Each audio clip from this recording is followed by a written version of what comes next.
এবার সমস্ত উলামায়ে কেরাম ওই কাগজটা হাতে নিলেন।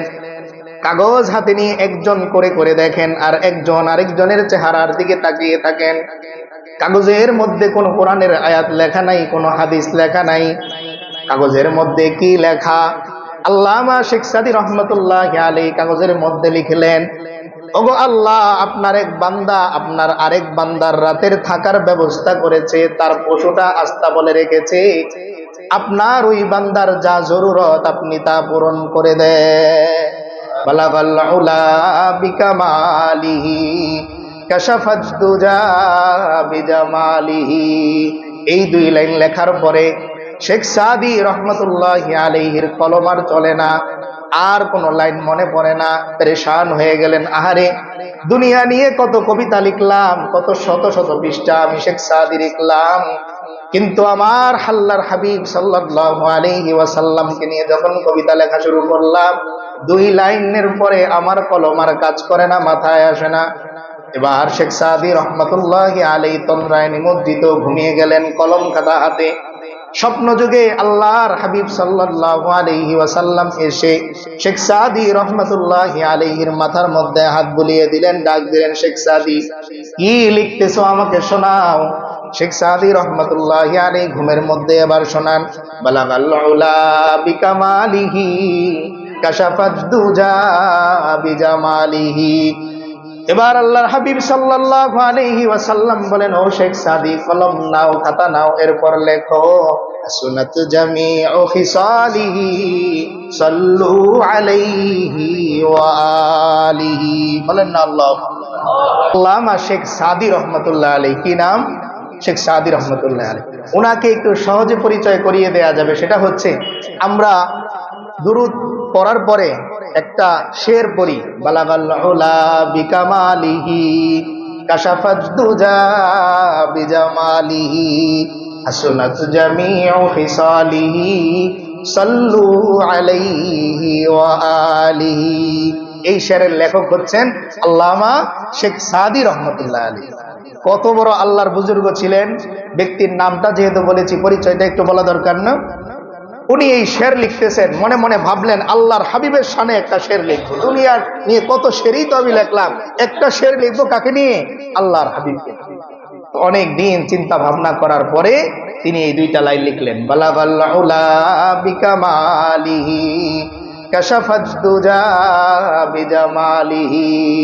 এই দুই লাইন লেখার পরে শেখ সাদী রহমতুল্লাহি আলাইহির কলম আর চলে না, আর কোন লাইন মনে পড়ে না। পেরেশান হয়ে গেলেন, আহারে, দুনিয়া নিয়ে কত কবিতা লিখলাম, কত শত শত পৃষ্ঠা আমি শেখ সাদী লিখলাম, কিন্তু আমার আল্লাহর হাবিব সাল্লাল্লাহু আলাইহি ওয়াসাল্লামকে নিয়ে যখন কবিতা লেখা শুরু করলাম, দুই লাইনের পরে আমার কলম আর কাজ করে না, মাথায় আসে না। এবার শেখ সাদী রহমতুল্লাহি আলাইহি তন্দ্রায় নিমজ্জিত ঘুমিয়ে গেলেন, কলম খাতা হাতে। স্বপ্ন যুগে আল্লাহর হাবিব সাল্লাল্লাহু আলাইহি ওয়াসাল্লাম এসে শেখ সাদী রহমতুল্লাহি আলাইহির মাথার মধ্যে হাত বুলিয়ে দিলেন, ডাক দিলেন, শেখ সাদী, কি লিখতেছো আমাকে শোনাও। শেখ সাদী রহমতুল্লাহি আলাইহি ঘুমের মধ্যে এবার শোনান, বালাগাল উলা বিকামালিহি কাশাফাত দুজা বিজামালিহি। এবার আল্লাহর হাবিব সাল্লাল্লাহু আলাইহি ওয়াসাল্লাম বলেন, ও শেখ সাদী, কলম নাও, খাতা নাও, এরপর লেখো, সুনাত জামিউ খিসালিহি সাল্লু আলাইহি ওয়া আলিহি। বলেন না আল্লাহ। কে লিখিয়ে দিলেন? আল্লাহর হাবিব সাল্লাল্লাহু আলাইহি ওয়াসাল্লাম। তো এই শেখ সাদী রহমতুল্লাহ আলাইহি একদিন দামেস্কে সফরে গেলেন। কোথায়? দামেস্কে। রাত হয়ে গেছে, ওনার সাথে ওনার বাহন। এখন উনি যেহেতু মুসাফির মানুষ, দামেস্কে তো ওনার কেউ চেনে না।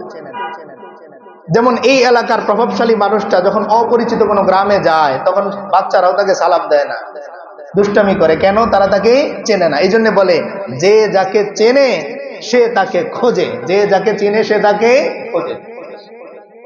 তো শেখ সাদী রহমতুল্লাহ আলাইহি বাড়িতে বাড়িতে গিয়ে বলেন যে আমাকে একটু রাতটা থাকতে দেয়া যাবে? সবাই চিন্তা করলেন, কে না কে মুসাফির মানুষ, আবার রাত্রে ডাকাতি করে কিনা ঠিক নাই, কেউ জায়গা দিচ্ছে। তো আল্লাহর এক বান্দা তার ঘরের সামনে শেখ সাদী রহমতুল্লাহ আলাইহি একটু ক্লান্ত মনে তাকে বললেন, ভাই, আমি একজন মুসাফির, অনেক দূর থেকে এসেছি, আমাকে কি একটু থাকার জায়গা দেয়া যাবে? তিনি বললেন, হ্যাঁ, থাকার জায়গা দেয়া যাবে, আমার বাড়ি তো খালি, আমার কোনো সন্তানও নাই। শেখ সাদি রহমতুল্লাহ আলী বললেন, তাহলে আমার যে বাহনটা, এই বাহনটা আপনার আস্তাবলে একটু রাখেন। বাহন আস্তাবলে রাখলেন। শেখ সাদি রহমতুল্লাহ আলীকে খাবার দিলেন, মেহমানদারি করালেন সাধ্য মতো।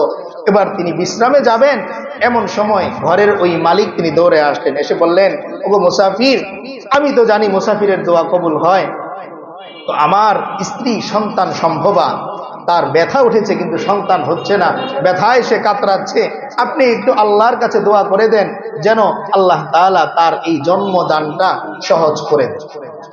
এবার শেখ সাদি রহমতুল্লাহ আলী বললেন যে একটা কাগজ আর কলম এনে দাও। তিনি কাগজের মধ্যে কিছু একটা লিখে দিলেন, বললেন যে এটা নিয়ে যাও, নিয়ে তোমার স্ত্রীর নাভির উপরে রেখে দিবে। তিনি রেখে দিলেন। আল্লাহর কুদরতে সাধারণভাবে ব্যথাহীন ভাবে প্রসব বেদনা ছাড়াই আল্লাহ তাআলা একটা নবজাতক ওই ব্যক্তিকে দান করে। এবার শেখ সাদি রহমতুল্লাহ আলী সকাল যখন হলো তিনি চলে আসলেন। এলাকায় রব করে গেল যে গতকাল রাত্রে অমুকের বাসায় একজন আল্লাহর ওলি এসেছিল, যে কাগজের মধ্যে কি এক তাবিজ লিখে দিছে যে এইটা ওই জায়গা মতো রাখার কারণে প্রসব বেদনা ছাড়াই আল্লাহ তাআলা সন্তান দিয়ে দিয়েছে। এবার সবাই তার কাছ থেকে ওই কাগজ নেওয়ার জন্য ভিড়, যে ভাই কাগজটা আমাকে দেন, আমাকে দেন, আমাকে দেন।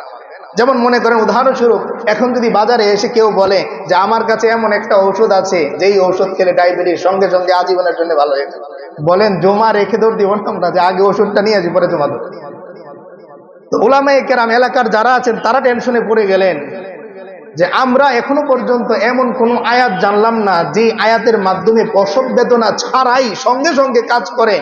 এমন কি তিনি কাগজের মধ্যে লিখে দিলেন যার কারণে প্রসব বেদনা ছাড়াই সন্তান হয়ে গেল। এবার উলামায়ে কেরাম একসাথে হয়ে ওই ব্যক্তির কাছে আসলেন, বললেন কাগজটা আগে আমাদের কাছে দেন, আমরা ওই কাগজটা দেখে দেখি যে ওইখানে কোরআনের কোন আয়াত লেখা, তাহলে আমরা ওইটা দিয়ে চিকিৎসা করতে পারবো। এবার সমস্ত উলামায়ে কেরাম ওই কাগজটা হাতে নিলেন। কাগজ হাতে নিয়ে একজন করে করে দেখেন, আর একজন আরেকজনের চেহারার দিকে তাকিয়ে থাকেন।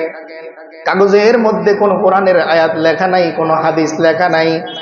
কাগজের মধ্যে কি লেখা? আল্লামা শেখ সাদি রহমতুল্লাহ আলাইহি কাগজের মধ্যে লিখলেন, ওগো আল্লাহ, আপনার এক বান্দা আপনার আরেক বান্দার রাতের থাকার ব্যবস্থা করেছে, তার পশুটা আস্তাবলে রেখেছে, আপনার ওই বান্দার যা জরুরত আপনি তা পূরণ করে দেন। কাগজের মধ্যে তাবিজ কি লিখছেন? যে আপনার এক বান্দা আপনার আরেক মুসাফির বান্দার উপকার করেছে, আল্লাহ আপনি আপনার ওই বান্দার জরুরত কি করে দেন? পূরণ করে দেন।